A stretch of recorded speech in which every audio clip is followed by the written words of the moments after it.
Bismillahirrahmanirrahim. Assalamualaikum warahmatullahi wabarakatuh.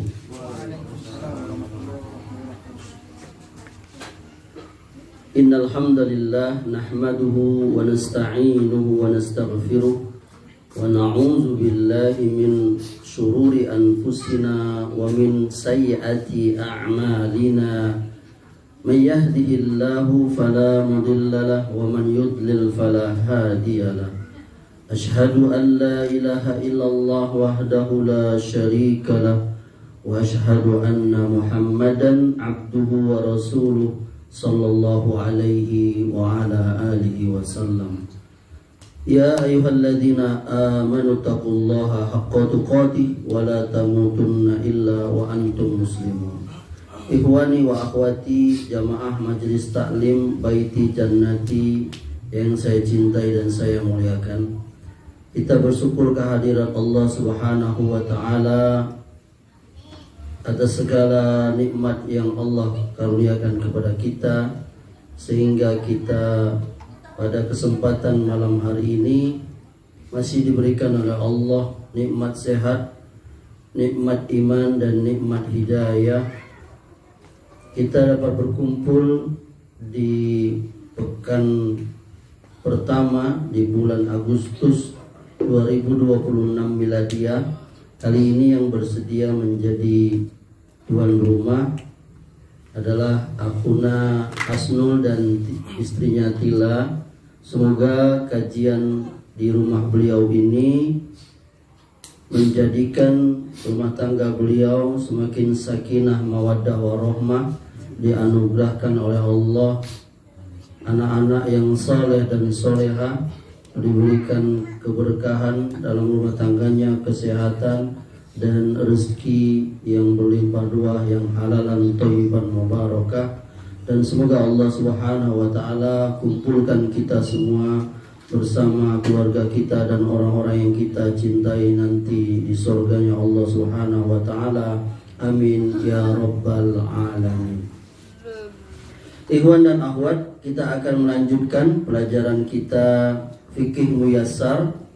Kali ini kita masuk bab yang ke-8, yakni hukum-hukum tayammum. Secara bahasa, at-tayammum bermakna menyengaja atau bermaksud. Sedangkan secara syar'i adalah mengusap wajah dan kedua tangan dengan debu yang suci dengan tata cara tertentu sebagai bentuk ibadah kepada Allah Subhanahu wa taala. Ada beberapa bab di dalam pembicaraan ini. Bab yang pertama hukumnya, yakni hukum tayammum dan dalil pensyariatannya. Jadi, ikhwah rahimakumullah, tayammum itu ada dalam syariat agama kita. Dan ini adalah keringanan dari Allah untuk kita. Dan ini adalah satu kebaikan syariat agama kita. Bahkan ini menjadi karakteristik umat ini. Nanti ada pembahasannya. Allah Subhanahu wa taala berfirman, "Ya ayyuhalladzina amanu idza kuntum ilas shalah faghsilu wujuhakum wa aydiyakum ilal marafiq wamsahu biru'usikum wa arjulakum ilal ka'bain wa in kuntum junuban fattahharu wa in kuntum marda aw ala safarin aw jaa ahadum minkum minal ghaid aw la mastumun nisa falam tajidu ma'an fatayammamu sa'idan thayyiba famsahu biwujuhikum wa aydiyakum minhu ma yuridullahu liyaj'ala 'alaikum min haraj walakin yuridu liyutahhirakum waliyutimma ni'matahu 'alaikum la'allakum tashkurun. Perhatikan nih ikhwan dan akhwat yang di dalam. Kata Allah, wahai orang yang beriman, apabila kalian hendak sholat, maka basuh wajah kalian dan tangan kalian sampai siku. Sapu kepala kalian, basuh kedua kaki kalian sampai kedua mata kaki. Kalau kalian junub, maka bersucilah, yakni mandi. Kalau kalian sakit atau safar, berjalan jauh, atau kembali dari buang air, atau kalian menyentuh perempuan, menyetubuhi perempuan, kalian tidak punya air, maka bertayamumlah dengan debu yang baik atau suci. Usap wajah kalian dan tangan kalian dengan debu itu. Allah tidak ingin menyulitkan kalian, tetapi Allah hendak menyucikan kalian dan menyempurnakan nikmatnya bagi kalian agar kalian bersyukur. Surah Al-Maidah ayat 6. Ini adalah salah satu dari beberapa ayat yang berbicara tentang tohar. Dulu dua pekan pertemuan sebelumnya itu kita sudah membicarakan betapa apa yang kita lakukan setiap hari itu adalah ibadah. Hanya kita tidak menyadarinya. Antum mengira selama ini kita nyuci muka, nyuci tangan, nyuci kepala, basuh kepala, kaki, itu lewat saja karena kita setiap hari melakukannya. Padahal itu ibadah yang agung, ibadah yang besar, termaktub di Al-Quran. Ini salah satunya surah Al-Maidah ayat 6 ini. Jadi kalau kita benar-benar menghayatinya, ini ibadah. Kalau kita wafat lagi wudhu, itu berarti kita lagi wafat dalam keadaan baik. Makanya kita bahas kemarin kan ada saat-saat yang kita wajib wudhu, ada yang sunat. Maka kalau kita meyakini ini ibadah dan ini mudah gitu. Tentu mudah karena kita punya air berlimpah. Mudah, tiap hari kita ibadah nih, Bang. Kemarin kita sudah jelaskan kalau bisa setiap mau sholat wudhu itu ibadah. Bahkan kita merasakan bagaimana waktu corona kemarin kan. Kita disuruh, dipaksa, bahkan diwajibkan untuk nyuci tangan. Disediakan wastafel, disediakan tiap rumah, tiap kantor. Di Islam itu sudah, ya hadis yang kita baca tuh, jadi andalan. Kata Nabi, setiap kamu bangun tidur, jangan kamu celupkan tangan kamu ke bejana itu sebelum kamu mencucinya. Karena kamu tidak tahu di mana tangan kamu itu semalam bermalam. Itu ajaran Islam. Jadi kita nih coba kita ngajari anak gitu. Ini ibadah gitu. Yakin setiap kita mutar keran, membuang air itu tidak percuma. Kayak ada adab-adabnya sederhana dalam berwudu sampai kata Nabi, walaupun kamu berada di tepi sungai yang mengalir. Nggak ada ajaran di luar. Tuh kita lihat tanya orang-orang kufar itu ayat yang sering kita baca itu. Ada nggak mereka diajar toharo, bersuci dengan air? Nggak ada. Mereka dengan tisu, benar dong? Dengan tisu, dengan kain. Kita dengan air diperintah oleh Allah. Jadi Allah menciptakan yang namanya makhluk yang bernama air itu untuk kita bersuci. Sehebat apapun orang alat zaman sekarang ini, tidak bisa mengalahkan yang namanya air untuk mensucikan sesuatu. Betul? Antum punya vakum cleaner apa bisa membersihkan, membantu membersihkan, tapi air itu kalau bahasa orang perfect, mumtaz, sempurna pembersihan dengan air itu. Antum mau bersihkan apa? Coba mau bersihkan apa? Mau bersihkan mobil, bersihkan rumah, apalagi bersihkan badan. Air itu sempurna. Subhanallah, ajaran Islam ini. Alangkah, bahkan Allah langsung tadi itu mengajari kita, hai orang yang kalau kamu mau sholat, basuh wajah kamu, cuci tangan kamu, sapu kepalamu, kakimu. Sunnahnya nanti Nabi berkumur-kumur, istinsar itu. Subhanallah, gak ada ajaran.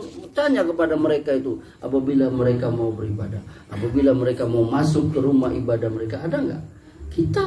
Kita mau masuk masjid tuh kalau belum wudhu rasanya nggak nyaman, bener nggak Iwan? Nyaman gitu kalau sudah wudhu. Subhanallah. Bahkan di ayat ini ya Allah langsung menceritakan tuh kalau tidak punya air. Ini Allah yang bilang tadi kalau kamu mau sholat, kalau kamu junub mandi, tapi di sini Allah kasih kalau kamu sakit atau safar atau dari WC buang air, kalau bahkan menyutubi istrimu, kalau tidak punya air, apa kata Allah? Tayamum. Asbabun nuzul, latar belakang ayat ini turun, ikhwan. Ini ayat ini ada di hadis Bukhari Muslim itu. Ayat ini turun, Al-Maidah ayat 6 ini diceritakan ketika Nabi SAW sedang safar bersama sahabatnya.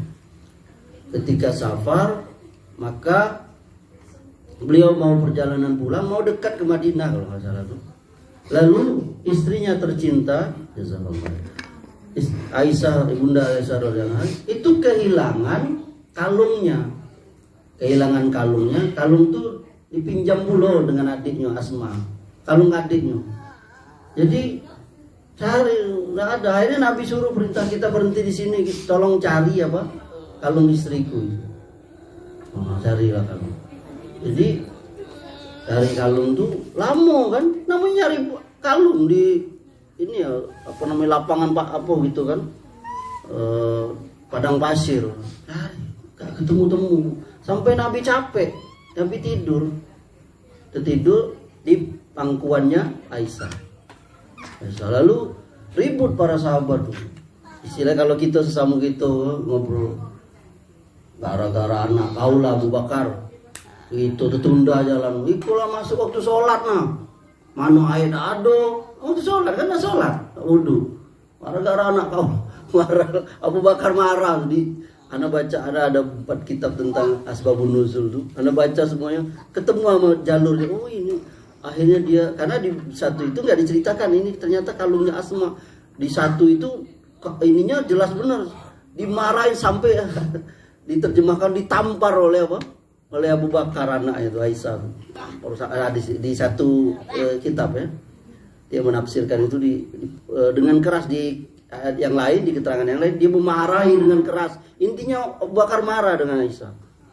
Aisyah nggak bisa karena nggak bisa lari atau nggak bisa apa tuh, karena kepala Rasulullah di pahanya dia. Hanya Aisyah pasrah aja. Lalu nggak lama kemudian Rasulullah terbangun, ada apa? Lalu orang ribut, ini masuk waktu sholat apa? Waktu sholat tapi kita nggak ini. Subhanallah, Allahu Akbar. Allah menurunkanlah apa? Ayat ini. Maka bergembiralah itu. Maka para sahabat berkata, alangkah beruntungnya keluarga Abu Bakar ini, Abu Kuhafa ini. Berkat dia turun kemudahan dari Allah. Nah, jadi hikmah atau pelajaran yang bisa kita ambil, ikhwan dan ibu-ibu di belakangnya, ada beberapa hikmahnya. Anak pribadi yang mengambil hikmah dari ini ya. Ini ada beberapa yang kita pelajaran dari asbabun nuzul, kisah tentang turunnya ayat ini. Yang pertama, Nabi itu sangat cinta kepada istrinya, kepada Aisyah. Coba lihat, kecintaan yang enggak bisa. Antum bisa bayangkan kecintaan suami kepada istrinya. Kata Nabi, tidak ada kecintaan suami pasangan laki-laki dan perempuan kecuali menikah. Maka kalau kita menikah, kita mencintai istri itu pahala. Mencintai suami itu, ibu-ibu, itu pahala. Lihat Nabi SAW cinta kepada istri Aisyah. Tidak marah Nabi. Kau dalam kebuyan kau nih. Tidak ada Nabi gitu. Kalung hilang, Nabi tidak. Bahkan diperintahkannya sahabat, tunggu. Bini aku, kalau bahasa kita itu, bini aku ini kehilangan kalung, mau tunggu. Tahu nggak antum, Ikhwah? Ternyata kalung itu di mana? Kalung itu di bawah onta yang menderum itu. Jadi kan bawa onta. Karena Aisyah itu turun, terduduklah apa tuh?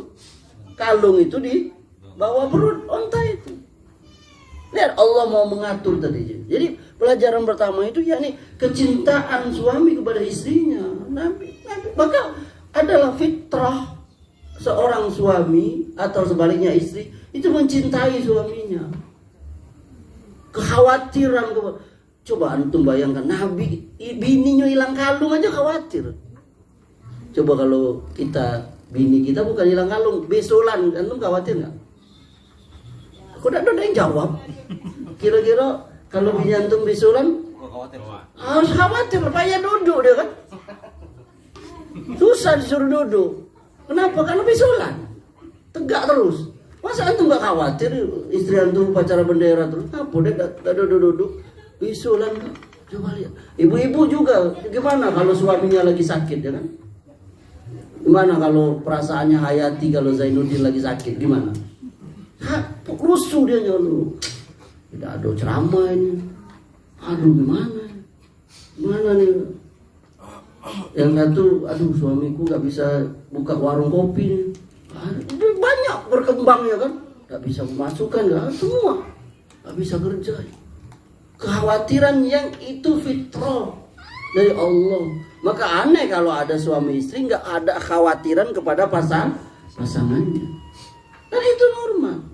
Dan itu wajar. Lihat Nabi SAW. Begitu cintanya kepada Aisyah, jatuh itunya. Kalung. Bisa nggak Nabi bilang ganti aja? Bisa nggak? Bisa. Gampang itu. Sahabat banyak juga yang kaya. Mungkin langsung kalau Nabi yang nyuruh. Ada kalung nggak ganti? Enggak, Nabi nggak nyuruh. Cari. Dia udah mau menyenangkan Aisyah. Itu subhanallah. Sampai kecapean. Dikisahkan di hadis itu. Terbaring. Tertidur di paha Aisyah itu. Yang kedua, Abu Bakar marah kepada Aisyah, anaknya. Karena jadi sebab tertundanya perjalanan itu. Jadi marahnya orang tua itu wajar. Jadi kalau kita marah ke anak, Iwan, normal. Kalau tidak marah dengan anak itu tidak normal. Cuman perlu ada batasannya marah itu. Iya kan? Marah yang dia tidak merugikan anak. Dari segi apa saja, akalnya, segi fisiknya. Itu kalau marah dengan anak dibaduk kepala sampai benjol, bukan akhlak Islam itu. Marah, kita marah dengan kata-kata, dengan bahkan Nabi mengatakan kalau tidak sholat dengan pukul dengan pukulan yang banyak. Kalau para ulama mengatakan dipukul di kakinya, bukan di mukanya, ditonjok, bukan.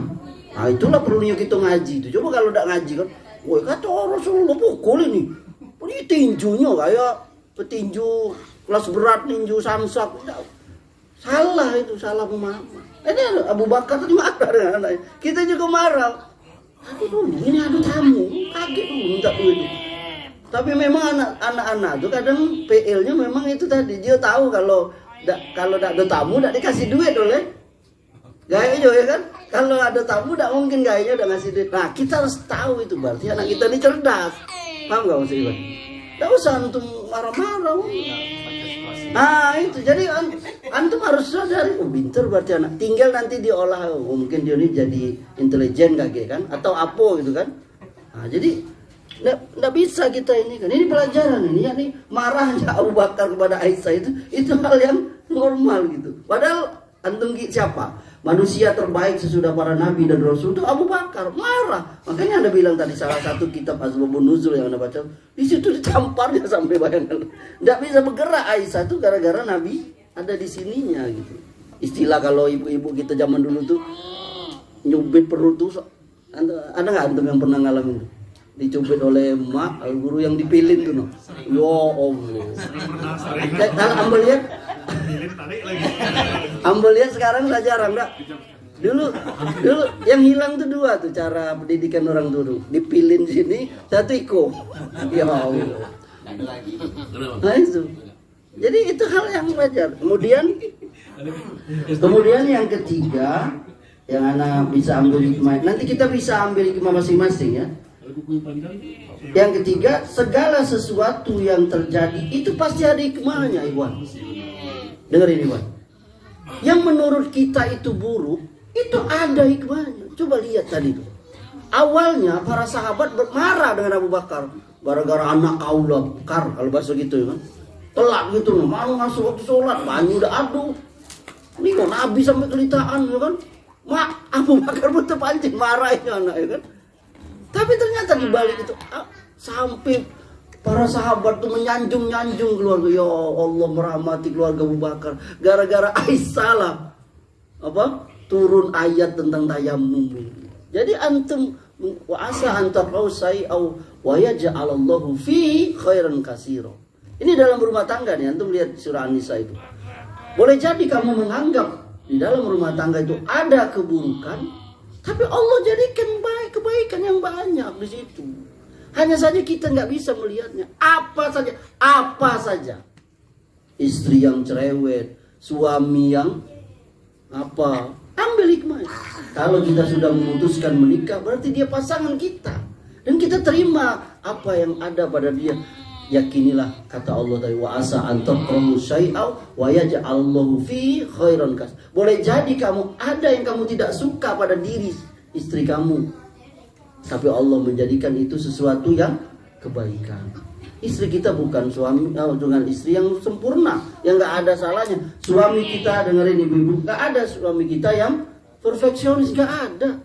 Kalau kita berkata kepada istri kita, oh tuh tengok contohnya Khadijah, nanti dia akan balas, kau emangnya Muhammad, ya kan?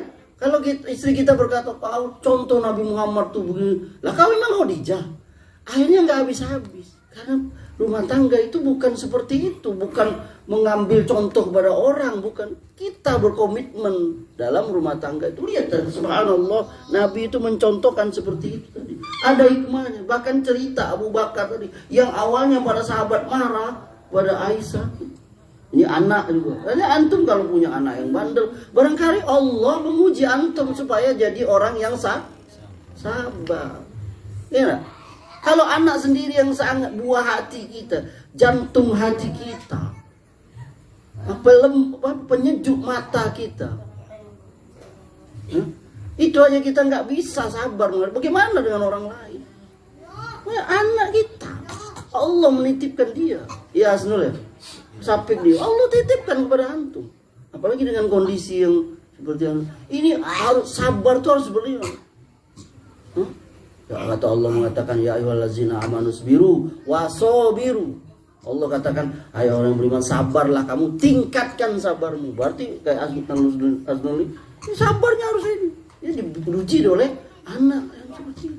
Dan kita tidak tahu kita hikmahnya ini. Saat nanti catat oleh Aznul, satu hikmahnya dapat anak yang seperti apa? Sapit ini, 2, 3, 4, begitu pula. Dari rumah, apapun kondisi kita, manhaj salaf, ya, Islam mengajarkan kita hidup dengan dunia nyata. Apa yang kita miliki, jangan melihat orang lain, jangan. Kita hidup dengan apa yang kita miliki. Kaya dengan kekayaan kita, kita bersyukur. Miskin dengan miskin kita bersabar. Ini ajaran Islam, ini ajaran manhaj salaf. Itu penjelasannya lebih luas lagi. Anak hanya ingin menggarisbawahi dengan ayat ini tadi ya. Kemudian yang terakhir, hikmah yang bisa Anda lihat ini, Islam agama yang mudah. Coba lihat, nggak ada air, nah, dikasih kemudahan oleh Allah. Iya mas ya, kasih kemudahan ya, ini dengan tayamum, dengan debu yang suci. Berat tuh hanya 2 bagi orang dalam mengamalkan Islam ini. Apa itu? Ya ini yang pertama, yang tidak ikhlas, yang kedua tidak berilmu. Itu berat dia mengamal. 2 itu aja. Kalau orang tidak ikhlas, berat. Anak kita aja disuruh ngambil korek api di belakang, berapa lah korek api? Ada 1 ton dah. Tapi kalau dia tidak ikhlas, berat. Mama kamu tuh berat kayak 1 ton. Kalau dia tidak ikhlas. Atau nggak berilmu. Orang kalau nggak berilmu, tidak tahu caranya. Jadi gawe itu jadi berat. Cara ngangkat barang baik kalau kita tidak punya ilmu bisa apa? Tapi kalau punya ilmunya, ditambah pakai dongkrak, mungkin alat bantu kan, dipakai roda, atau jadi gawe itu lebih enak. Apa kalau zaman sekarang alat ya, alat bantu kan lebih mudah. Nah, itu ilmu juga ya. Itu nanti antum bisa lah. Jadi coba Ikhwan, antum sambil belajar tuh nggak apa-apa. Setiap antum baca ayat, setiap baca apa hadis, coba antum pelajar ngambil hikmah dari ayat ini. Apa hikmahnya? Belajar nggak tuh? Nggak apa-apa. Ambil baik, ini apa nih? Ini dengan ini apa? Hadis ini apa yang bisa diambil apa? Pelajarannya 1, 2, 3. Kemudian kita lanjutkan dalil yang kedua, itu dalil yang pertama. Ini dari sabda Nabi. Waalaikumsalam. As-sa'idu thayyibu kafika wa illam tajidil ma'a asyra hijat fa iza wajadtal ma'a fa amissahu basyaratak. Debu yang suci cukup bagimu sekalipun kamu tidak dapat air selama 10 tahun. Lihat, berapa tahun? 10. Lalu kalau kamu dapat air, maka basuhlah ia ke kulitmu. Ini hadis riwayat Abu Dawud. Hadis yang dalil yang ketiga, kata Nabi, ju'ilat li al-ardu masjidan wa tahuran. Bumi dijadikan untukku sebagai masjid, yakni tempat sholat dan alat bersuci. Diriwayatkan Bukhari. Jadi orang-orang dahulu, salah satu kelebihan kita umat Nabi itu adalah di mana saja kita masuk sholat boleh sholat, di bumi mana saja. Dulu kaum dulu, nabi-nabi dulu tidak bisa. Dia kalau mau ibadah, sholat harus ke masjid, harus ke tempat ibadahnya. Paham gak ya? Kita sekarang antum lagi sholat, apa lagi jalan, masuk waktu sholat melipir di jalan tol, orang di Arab banyak gitu kan. Ini sholat pinggir jalan di mana saja kecuali hammam, kamar mandi, yang kedua kandang unta, kemudian kuburan. Nah itu. Selain itu boleh sholat. Hah? Boleh sholat di mana saja, di lapangan, di mana.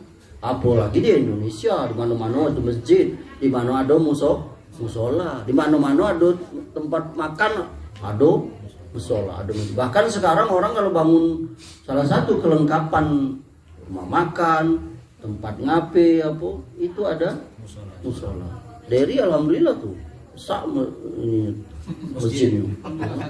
Ya. Oh. Alhamdulillah bersyukur sama Allah tuh. Orang ikhwan mau nongkrong tempat antum, ya kan? Soal diusir dulu.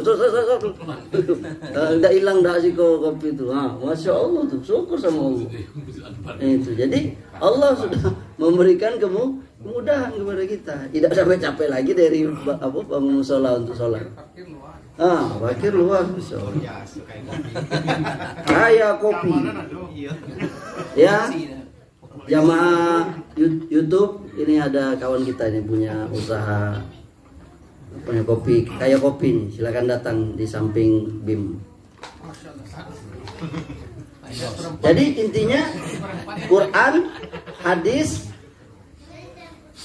jangan lupa kopi. Jadi kita lanjutkan Quran, hadis. Nah ini ijma nih, tayamum ini ijma.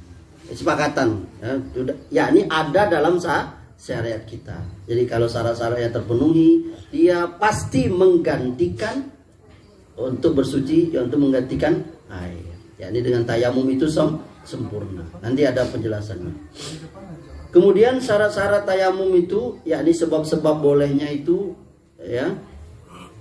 Yang pertama syaratnya itu sahnya itu niat. Nah, tentu kita udah paham ya. Niat itu tidak perlu al-qasdu, tidak perlu di apa? Niat itu kehendak dalam hati, tidak perlu dilapaskan. Yang kedua Islam, jadi orang non muslim nggak sah. Ketiga berakal, orang gila, orang pingsan dan sejenisnya. Kemudian tamyiz, jadi kalau anak-anak yang akalnya belum sempurna, belum mumayyiz, maka dia enggak. Kemudian yang kelima ini ya ini ada uzur. Jadi tidak bisa dia menggunakan airnya. Yang pertama memang tidak ada bendanya itu, airnya itu tidak ada. Kemarau. Kata Allah, falam tajidu ma'ang fatayammamu sa'idan thayyiba. Lalu kalian tidak punya air, tidak dapat air kata Allah. Tayamum dengan tanah. Tadi sudah kita baca juga ya. Kemudian yang kedua, air ada, tapi kita nggak bisa. Misalnya kenapa dah? Karena sakit, takut mudorot. Kalau makainya demam malaria dipaksa. Ini baca lewat ya kan? Atau sakit sejenisnya lah kan? Apa saja itu yang menyebabkan timbul mudorotnya itu. Makanya wa in kuntum mardo kata Allah. Kalau kalian sakit. Dan ini kejadian itu. Nanti ada hikmahnya gitu. Di terakhir aja kita sebutkan ya. yakni mudorot itu tadi ya. Kemudian bisa juga karena cuaca dingin, ya enggak? Di Jepang dingin enggak dong? Lagi musim dingin. Dingin itu Ikhwan, waktu umroh dulu ya, sama Rendra tuh Rendra. Dinginnya tuh kayak ditusuk jarum. Dinginnya tuh bukan kayak dingin kita. Antum ditusuk jarum gimana tuh? Bukan dingin. Kalau kita kan biasa dingin ya. Dingin yang sangat itu kalau di mana? Di luar negeri itu yang Arab-Arab itu ya, pada pasti dinginnya tuh seperti ditusuk duri, jarum badan. Jadi sangat gitu. Kalau kita nih masih bisa istilah itu ngejo kenyo tuh nah. Masih bisa pakai air tuh kalau ini. Tapi kalau di sana tuh memang nggak bisa. Keluar aja nggak bisa gitu. Kena apa?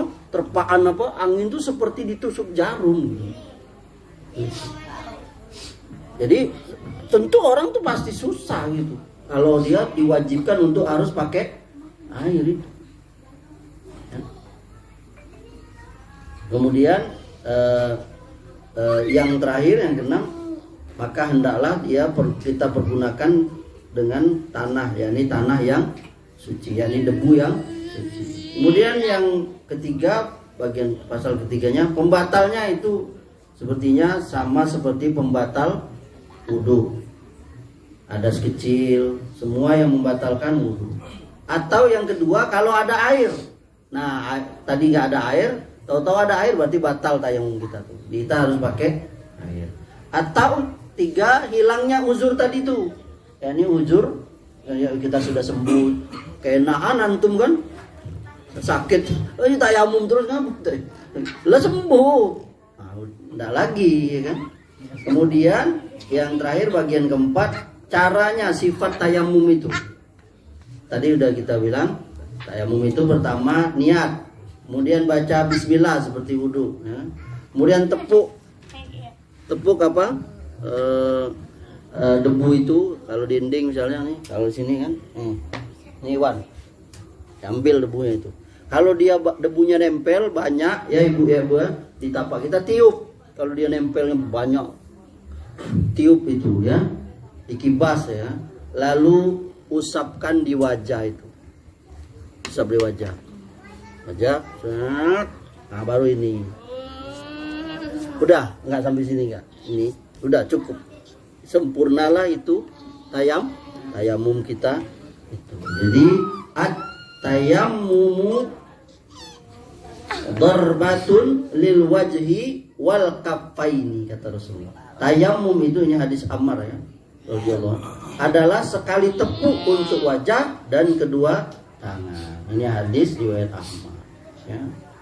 Dan banyak hadis yang lain, tapi intinya seperti itu, mudah ya. Dan hikmah dari syariat tayamum ini tadi sudah kita katakan, yakni memberi kemudahan kepada kita. Pernah suatu ketika, jadi ini hadis riwayat Abu Daud ya, ada beberapa orang sahabat lagi safar juga, lagi berjuang jihad atau apa. Ada seorang sahabat tuh kepalanya tertimpa batu. Kalau istilah gitu bocor lah kepala, ngalir darah terus. Kalau istilah gitu pakai perban, dia kibat pakai kain kan. Qadarullah, malam itu junub pula, dia keluar mani, mimpi junub, mimpi basah. Lalu dia ngecek dengan kawan-kawannya itu. Ada dak keringanan, ada dak ruksa untuk aku. Ini aku nih, pala aku nih bocor, darah terus keluar. Aku junub, cuman kawan-kawannya ngecek aku. Oh udah doh, harus mandi kau tuh wajib. Dia ini taat, sahabat seorang nih, taat dia orang ini. Mandi dia, takdir Allah mati dia, mati. Lalu sudah, nanti pas balik ke Madinah, sampai kepada Nabi cerita itu, marah Nabi. Kata Nabi, kota laumullah, kamu sudah membunuhnya, semoga Allah. Biasa orang Arab itu biasa dalam ini kan dia marah, semoga Allah begitulah. Kamu sudah membunuhnya.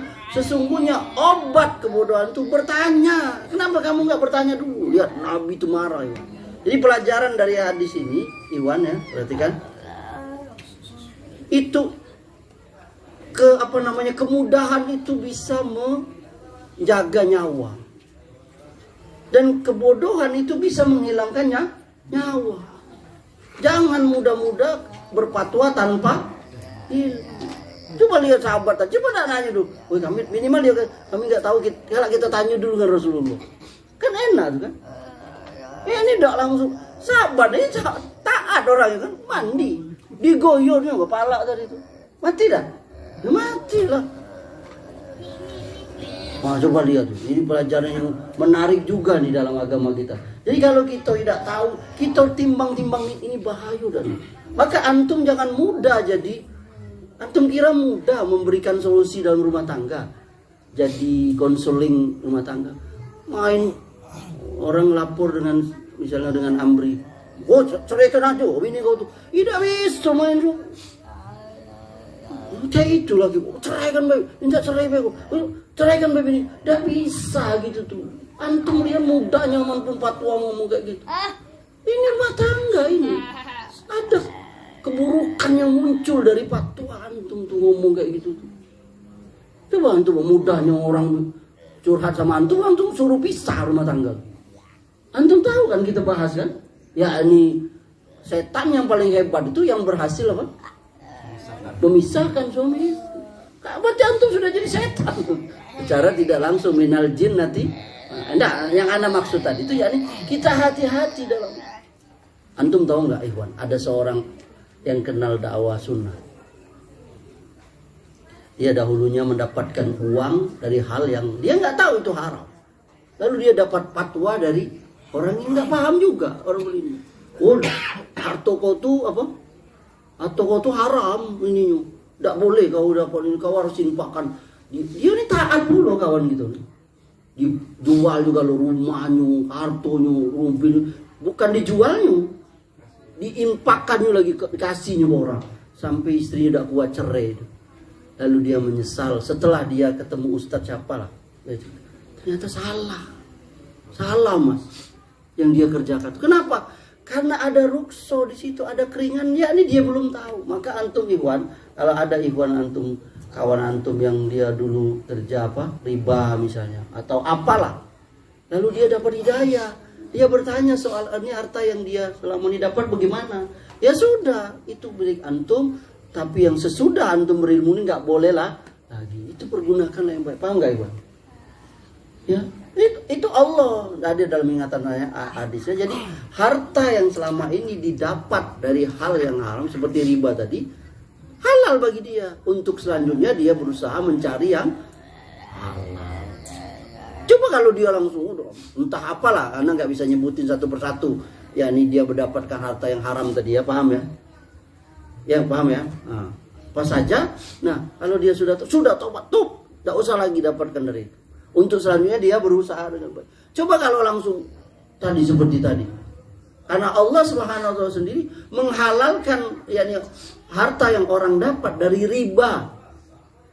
Maka sesudah itu tidak boleh lagi karena sudah turun dapat apa? Ayat riba. Sedangkan harta yang dia dapat dari riba dulu sebelum ayat itu turun, maka Allah tidak menyuruhkanmu apa kasih ke orang atau apa enggak. Itu tetap jadi milik dia. Sesudahnya dia bertaubat. Paham Iwan ya? Nah, jadi kita kembali ke tadi. Jadi banyak hal yang kita harus berpikir ulang untuk kalau kita memberi info kepada orang ini dampaknya apa. Saya cerita ini tadi. Enak aja sahabat tadi ngomong jado. Mungkin sahabat tadi anggap ya sebaya kan. Dia nggak tahu sahabat jadi kepalanya luka berat gitu. Dia goyur ya. Antum tahu sendiri gimana kalau kepala bocor digoyur air yang ini langsung innalillahi wa inna ilaihi rajiun. Itu bab yang ke-8 berkenaan dengan tayammum. Kita masuk bab selanjutnya, bab ke-9, hukum-hukum najis dan cara menyucikannya. Ini ada beberapa bagian ibu-ibu ya.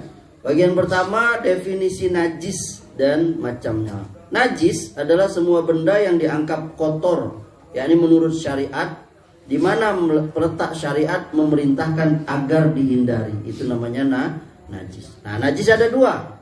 Yang pertama najis aini, yang dilihat dengan mata, yakni hakiki. Yakni najis yang tidak bisa disucikan dalam kondisi apapun. Karena zatnya itu najis. Seperti kotoran keledai, darah, air kencing, ya.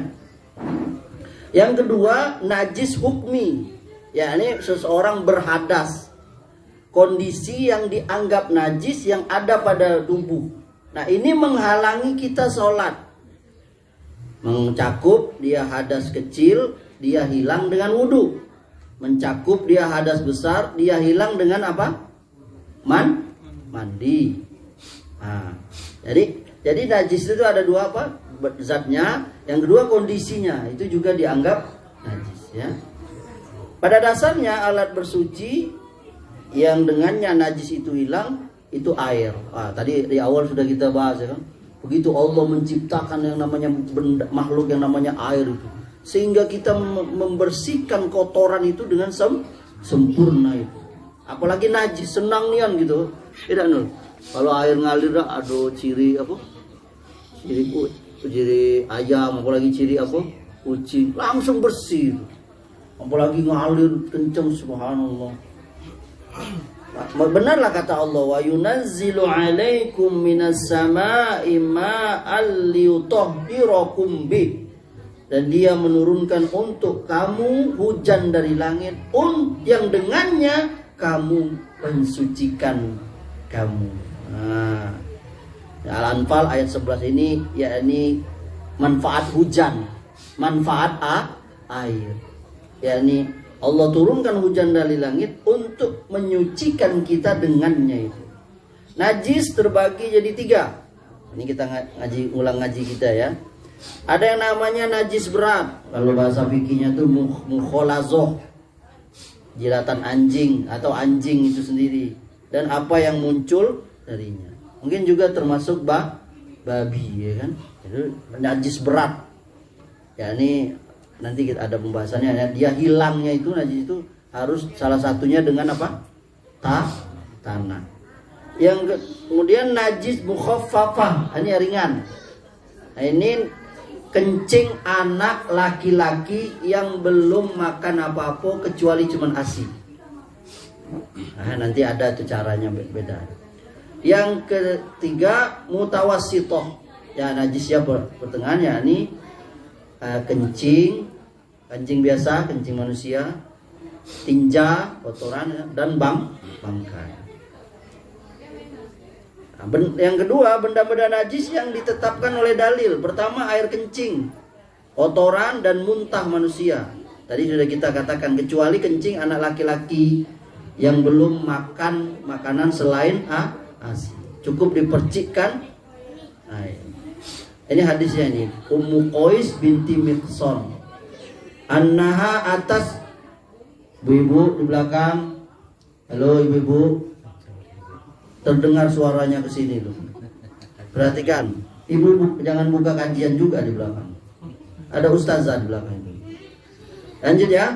Annaha atas bibnin laha saghir lam ya'kulit ta'ama ila Rasulillah sallallahu alaihi wasallam fa ajlasahu fi hijri fabala ala thawbi fada'a bima'in fatadahahu wa lam yaghsilhu.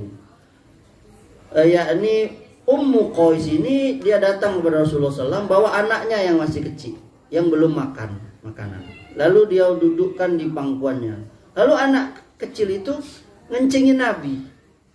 Maka Nabi minta air, lalu beliau memercikkan kepakaiannya dan tidak mencuci. Ini langsung Nabi yang ini memberi contoh. Itu hadisnya lewat Bukhari. Kalau kencing anak laki-laki yang sudah mengkonsumsi makanan atau kencing anak perempuan, maka statusnya seperti kencing orang dewasa. Nanti timbul pertanyaan, Ustaz, kalau kencing anak tino macam mana? Itulah syariat kita, bukan pakai apa? Udah kita samain aja, potong aja. Nggak usah kok cuma anak laki-laki aja. Yeah. Nanti banyak tuh dalam syariat kita tuh yang kok air kok diganti pakai debu. Debu itu apa? Kok? Ingat kajian kita yang pekan lalu di rumah siapa? Di rumah Indra. Yakni membasuh apa? Khuf ketika wudhu, yakni tidak membuka sepatu. Kalau pakai akal kata Ali, yang dibasuh yang mana? Bawahnya. Tapi agama ini pakai wahyu, yang dibasuh malah atas. Ingat gak kajian kita kemarin ini? Ya kan? Masya Allah itu. Ini juga seperti ini. Jadi kalau antum kok anak laki-laki aja? Soal nanti ada hikmahnya, itu tugas antum yang punya bidang itu. Ngapo Nabi bedakan dalam hal ini, yakni kencing anak laki-laki tadi.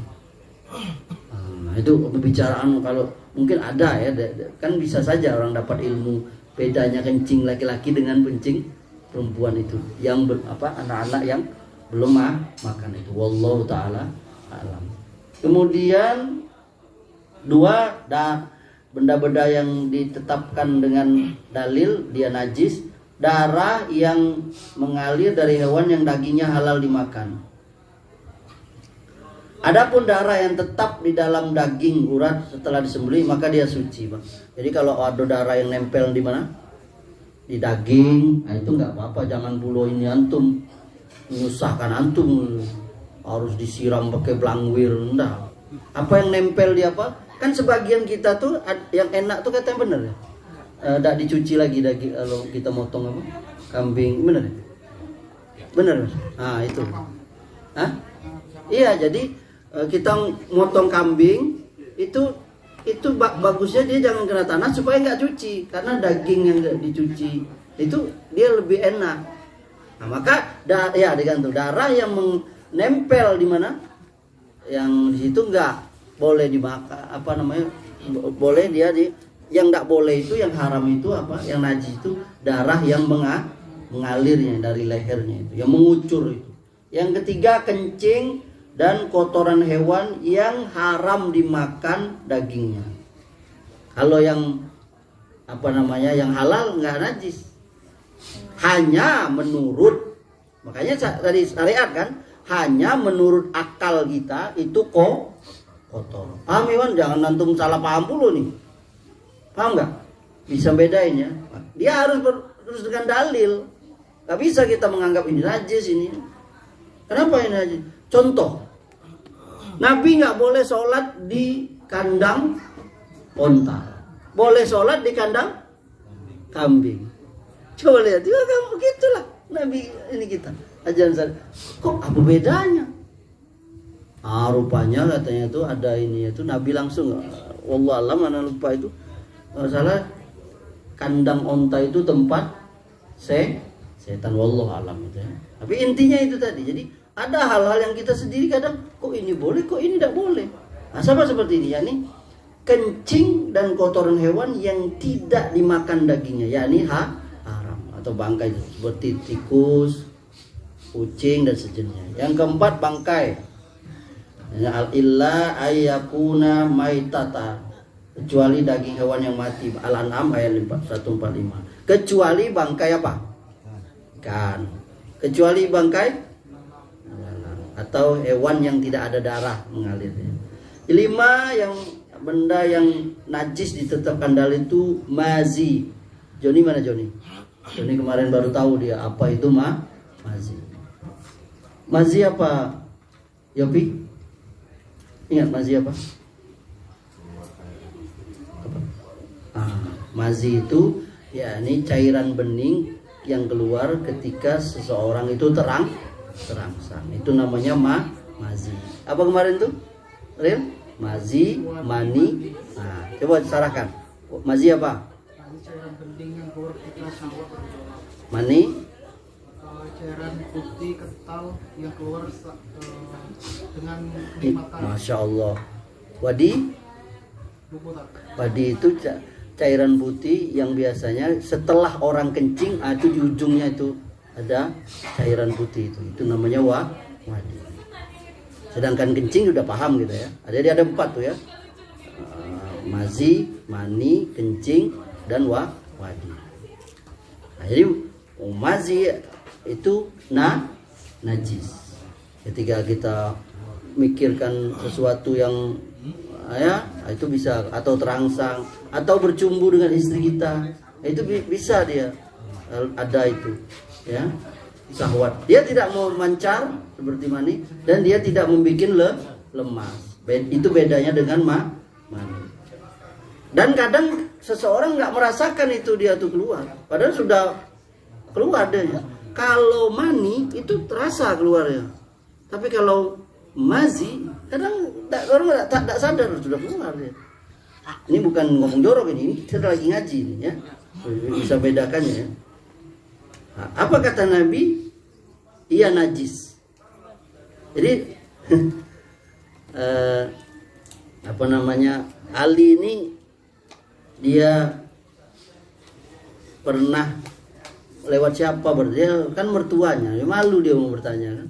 Dia lewat seseorang, coba tanya Nabi, aku nih orang yang mudah keluar mazi. Coba tanya, itu bagaimana? Ini Nabi mengatakan, tawaddo wa ghasil zakaroka, wudhu dia, basuh kemaluannya itu. Ini perkataan Nabi ketika ditanya itu. Yakni, tapi dia nggak diperintahkan untuk mandi, berarti keluarnya mazi itu tidak menyebabkan orang apa? Dalam keadaan junub. Junub itu apabila seseorang keluar mani atau tidak keluar mani tapi sudah bertemu dua khitan. Ini kita yang sudah menikah atau yang belum menikah harus tahu. Walaupun tidak penetrasi tapi sudah bertemu. Tapi sebagian ulama ada yang mengatakan maaf ya, helmnya. Nah, tapi kalau jadi di hadis itu apabila bertemu dua khitan, berarti bertemu, tahu kan? Walaupun dia tidak sampai apa. Nah, itu sudah kena, walaupun tidak sampai mengeluarkan mani, itu sudah wajib mandi. Wallahu ta'ala. Yang keenam wadi ya, tadi sudah tahu ya. Itu juga termasuk benda najis. Maka dia hendaklah basuh kemaluannya, wudu. Yang ketujuh, ini ibu-ibu nih yang tahu nih. Ibu-ibu harus tahu darah haid. Apa? Darah haid itu najis. Pernah datang Asma bin Abu Bakar. Seorang wanita datang kepada Nabi SAW. Dia bertanya, salah seorang dari kami, yakni perempuan itu, pakaiannya itu terkena sebagian darah haid. Apa yang harus dilakukannya? Maka Nabi jawab, hendaklah dia mengeriknya, yakni menghilangkannya darah itu, lalu dikucek dengan air, kemudian membilasnya, kemudian dia sholat pakai itu. Dengerin ibu-ibu ya, boleh. Nanti insya Allah di yang akan datang itu bab tentang haid dan nifas. Kemudian yang bagian ketiga, yang terakhir, tata cara menyucikan najis. Kalau najis itu ada di tanah atau di tempat kita untuk ibadah, cukup kita cuci, diguyur sekali guyur ya. Itu Nabi mengguyur. Bahkan kalau di waktu anak nyantri dulu, Kiai Ana tuh dia sangat melarang kalau nyuci pakaian najis tuh di dalam ember. Karena menurut beliau najisnya itu tidak apa? Tidak hilang menurut beliau. Yang utama itu dialirkan walaupun tidak pakai keran. Jadi air itu diguyur gitu. Wallahu taala alam. Itu pembersihannya lebih sempurna. Kemudian di tempat lain juga, ingat nggak kisah ya ada orang kampung, orang dusun yang kencing di pojok apa? Di pojok masjid Nabi itu kan. Nah, itu kan salah satu hikmah pelajarannya. Nabi tidak marah, Nabi tidak apa. Udah ambil air, kata Nabi, siram aja. Jadi siram aja bekas kencing. Nah, begitu juga apalagi kita sekarang. Air pade zaman Nabi dulu susah Pak. Ini kita sekarang ada Wipol, ada Rinso, ya kan? Ini apa namanya, lantai kita sudah bagus mengkilat, dengan tentu bisa lebih bersih. Kemudian yang kedua, kalau najisnya di atas selain tanah, di baju, bejana, kalau kena dijilat anjing, maka harus dibasuh berapa kali? 7 kali. Salah satunya dengan tanah. Kata Nabi, iza walaghal qalbu fi ina'i ahadikum falyaghsilhu sab'an ulahunna biturab. Bila seekor anjing menjilat bejana salah seorang di antara kalian, maka hendaknya dia mencucinya 7 kali. Yang pertama darinya dengan tanah. Ini hadis riwayat Abu Dawud. Jadi ulama, walaupun ini bejana, tapi ulama mengkiaskan. Termasuk juga kalau dia menjilat apa? Baju kita, celana kita, selimut kita dan seterusnya itu. Tetap pakai tanah. Walaupun ada juga ulama yang letterlek, enggak. Itu kalau pakaian yang jilat, yang lain tidak ada mana dalilnya. Ya biasalah ulama khilaf. Tahu nggak Iwan? Dan ulama yang lain menganggap bukan hanya jilatan aja, termasuk badan. Tapi kalau nggak salah Imam Abu Hanifah enggak. Makanya mazhab antum kalau yang pernah ke Turki katanya ya, Anda dapat kabar, Turki kan banyak mazhab Hanifah. Mereka banyak melihara anjing. Nah, jadi mereka tuh nganggap apa? Badan anjing itu bukan najis. Yang najis itu apa? Jilatannya. Karena ini Nabi mengatakan bila seekor anjing iza walagol kalbu fi ina'i ahadikum. Bila seekor anjing menjilat bejana kalian. Tahu menjilat anjing kan kalau minum kan jilat. Nah itu. Ini jelas mazhab mereka ini. Dia membangun mazhab itu dengan letterlek kalau bahasa gitu sekarang. Bisa bedanya. Jadi kalau mana dalilnya kalau bisa pakaian. Sementara kalau mazhab Syafi'i enggak dikiaskan semua. Kalau dia kena jilat, bahkan termasuk kalau kena apa? Badannya itu sendiri. Wallahu taala alam. Kita enggak belajar. Nanti antum belajar usul fikih sama ustaz yang lain yang apa. Ini hanya tipis-tipis saja ya. Tapi antum tambah pusing nanti ya. Nah, itu jadi adapun najis babi pendapat yang sahih penulis kitab Muyassar ini mengatakan sama seperti najis-najis yang lain. Cukup sekali saja. Ini pendapatnya. Walaupun ada juga pendapat yang lain sama seperti anjing tadi. Wallahu ta'ala. Sedangkan kalau najisnya kencing, kotoran, darah dan yang semacamnya, dia cukup dengan air. Kalau bisa dengan digosok. Bisa dengan memerasnya sehingga najisnya lenyap, tidak menyisakan bekas. Tapi tadi itu terakhir sudah kita jelaskan kalau kencing anak laki-laki cukup dia apa? Berciki.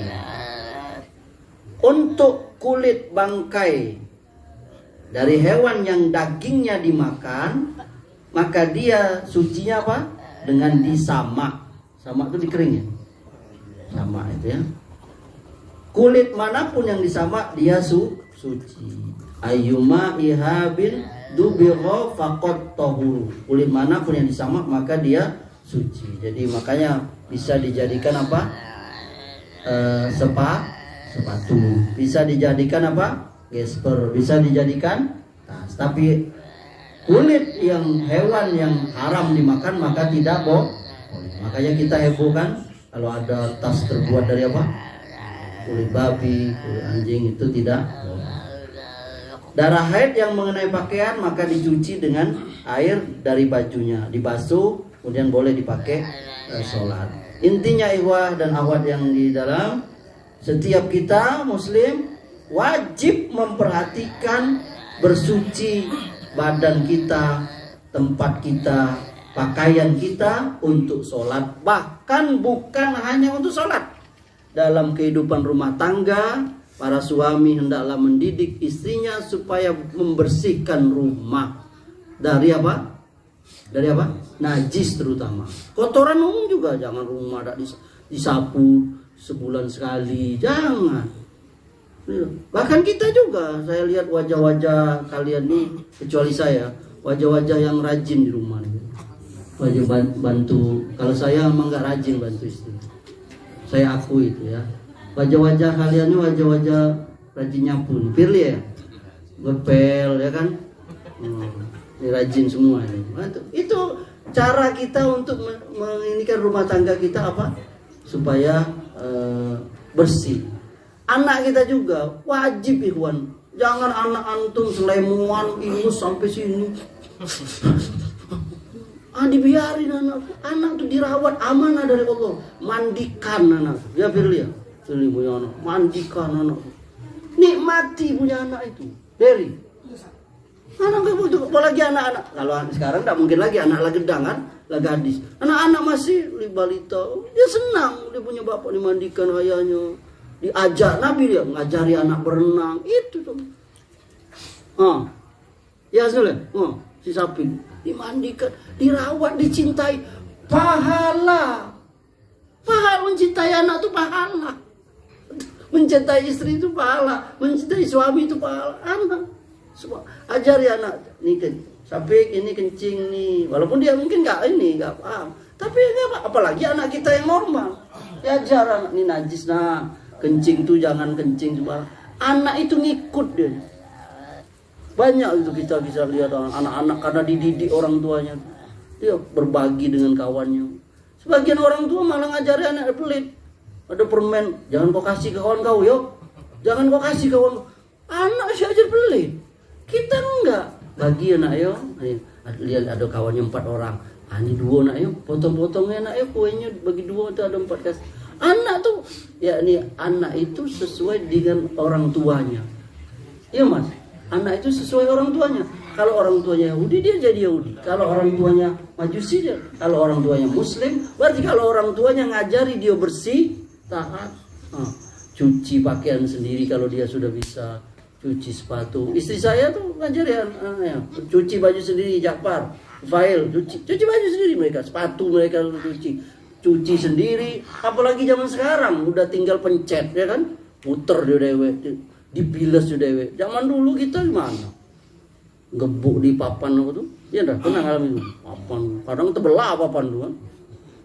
Zaman sekarang intinya adalah kita mengajari keluarga kita, istri dan anak kita agar menjaga kebersihan itu. Apa tuh? At-tahuru syatrul iman. Kebersihan itu sebagian daripada iman. Semoga insyaallah kajian kali ini bermanfaat. Semoga Allah Subhanahu wa ta'ala menjauhkan kita semua dari najis yang secara hakiki, ya, ataupun secara labzi tadi, baik najis kotoran-kotoran yang terlihat ataupun kotoran kenajisan yang ada yang tidak terlihat di dada-dada kita. Karena Allah mengatakan orang kafir itu najis. Apanya najis? Apanya dong? Najisnya itu hatinya itu. Memang pakaiannya bersih, tapi najisnya hatinya itu karena dia menyekutukan Allah. Nah, orang-orang beriman ini enggak, dia menyembah Allah, maka dia bukan, hatinya tidak mengandung najis. Amin ya rabbal alamin. Subhanakallahumma bihamdika asyhadu an la ilaha illa anta astaghfiruka wa atubu ilaik. Wabillahi taufiq wal hidayah. Wassalamu alaikum warahmatullahi wabarakatuh.